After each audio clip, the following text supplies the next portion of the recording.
905 წელი უმნიშვნელოვანესი გამარჯვებიდან დღეს დიდგორობაა. 1021 წლის 12 აგვისტოს საქართველოს დავით აღმაშენებლის ხელმძღვანელობით თურქ-სელჩუკ და მრავალრიცხოვანი ლაშქარი დაამარცხა.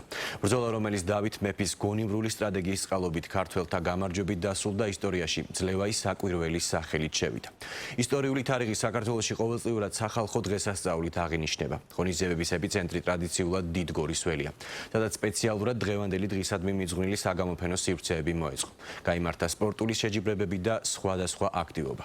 საბრძოლო მოქმედებების დროს გამოჩენილი გამბედაობისთვის სამხედრო მოსამსახურეების დააჯილდოვეს. გენო ოსიხმაშვილი გიამბობთ.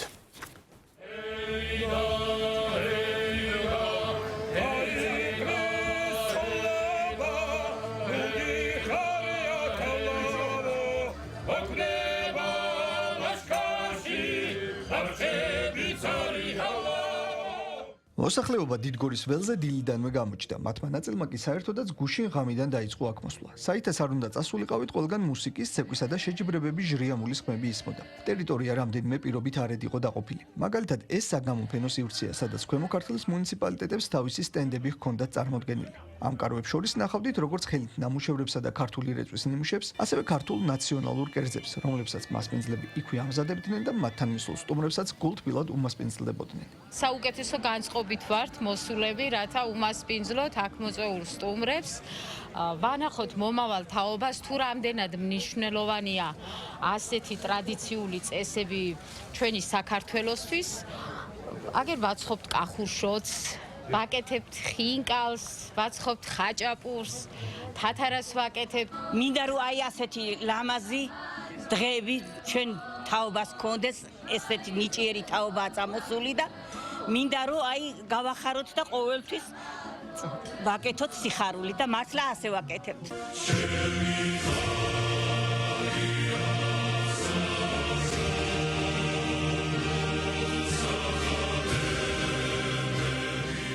ტრადიციულად დიდგორობის აღნიშვნას თან ახლავს ოფიციალური გახსნის ცერემონიაც, რა დროსაც ძლევაი საკვირველის ისტორიულ მომენტებს იხსენებენ. ასე იყო წელსაც. დიდგორის ველზე ამფითეატრში საქართველოს ეროვნული ჰიმნი გაისმა. შემდეგ წუთიერი დუმილით პატივი მიაგეს საქართველოს ტერიტორიული მთლიანობისათვის ბრძოლაში დაღუპულ მეომრებს. შემდეგ კი გაიმართა კონცერტი. დღევანდელ სანახაობას საქართველოს პრეზიდენტი და თავდაცვის მინისტრები ესწრებოდნენ, რომლებმაც შეკრებილებს სიტყვითაც მიმართეს. დიდგორი უპირველესად არის საკუთარი თავისა და ხასიათის სისუსტეების დაძლევა. ეს არის სამაგალითო ნიმუში იმისა, თუ როგორ უნდა წარმართოს ღირსეულმა სახელმწიფომ პოლიტიკა და საზოგადოებრივი ცხოვრება ისე, რომ ერმა აჯობოს საკუთარ თავს და მიაღწიოს ისტორიულ წარმატებებს.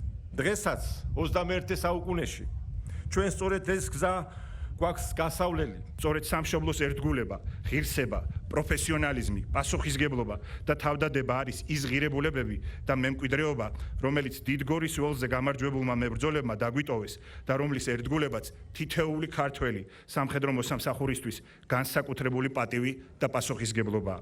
პოლკოვნიკი გიორგი ბლიაძე. ღონისძიების ფარგლებში დიდგორის ველზე ქართველი სამხედრო მოსამსახურეებიც დააჯილდოვეს. მათ დიდგორის ჯვრის ორდენები გადასცეს. დიდგორის ჯვარი უწყებრივი მედალია, რომლებიც სამხედროებს საომარი და საბრძოლო მოქმედებების დროს გაბედული მოქმედებებისთვის, ლიდერის თვისებებისა და თანამებრძოლების სიცოცხლის გადარჩენისთვის გამოჩენილი მამაცობისთვის გადაეცემათ.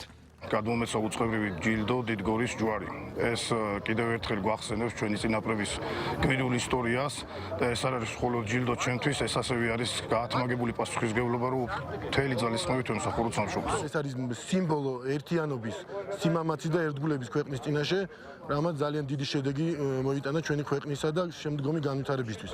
ჩვენთვის განსაკუთრებით საამაყოა მიმეღო დიდგორის ჯვარი ჯილდო დღევანდელ დღეს, რადგან ეს მატებს პასუხისგებლობას როგორც წარსული წინაპრების მიმართ, ასევე დღევანდელი რეალობისა და გამოწვევების წინაშე.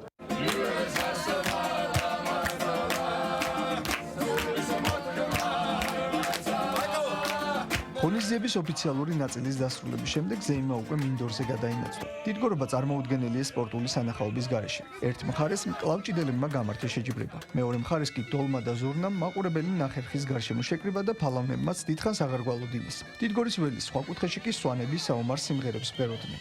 ერთ-ერთი დიადი და უძლიერესი დღეა ჩემთვის დღევანდელი დღე დიდგორობა. იმიტომ რომ აქ იმდენი ჩვენი ერის წარმომადგენელი შეეწირა იმ ომს, რომ დღეს მე ვფიქრობ, რომ უფრო ღრმად უნდა იყოს კიდო აღნიშნული ეს, უფრო ღრმად და უფრო ძირფესვიანად, უფრო უნდა ჩქეფდეს კიდო აქ ამ მიწაზე ქართული სული, უფრო დიდგორობა ასოცირდება უდიდეს мотивაციასთან, უდიდეს გამარჯვებასთან, რომელიც 1121 წელს საქართველოს მოიპოვა. ეს იყო უდიდესი გამარჯვება ჩვენ მტერზე, სადაც ჩვენი ქვეყნის სახელი დამოუკიდებლად ესე რომ ვთქვა თელს მსოფლიოში. ძალიან მიყვარს ეს დღე და თანაც რაღაცნაირად მეტირება. ჩვენი წარსულის გამო, ჩვენი რა ვიცი, ასეთი ძალიან ბევრი ძნელი ისტორია აქვს ჩვენ საქართველოს და აწივუსურვებ რომ იყოს განთლიანებული და გაბრწყინებული. ეს დღე მახსენებს რამდენი ტკივილი აქვს ჩვენს ქვეყანას გამოვლილი. ერთ-ერთი მნიშვნელოვანი დღეა ჩვენი ისტორიისთვის და ძალიან მნიშვნელოვანია ქართველიერისთვის, იმიტომ რომ ეს დღე რომ არა, ქართველიერი შეიძლება არ ყოფილიყო. 1121 წლის 12 აგვისტოდან დღეს უკვე 905 წელი გავიდა. ეს გამარჯვება კვლავ რჩება ეპოქალურ გამარჯვებად, რომელიც დღეს უკვე სახალხო ზეიმად იქცა და მის აღსანიშნავად ყოველი წლის ამ დღეს დიდგორის ველი ხალხით ივსება, რადგან დღეს უკვე ზეიმით აღნიშნონ ძლევაის საკვირველი.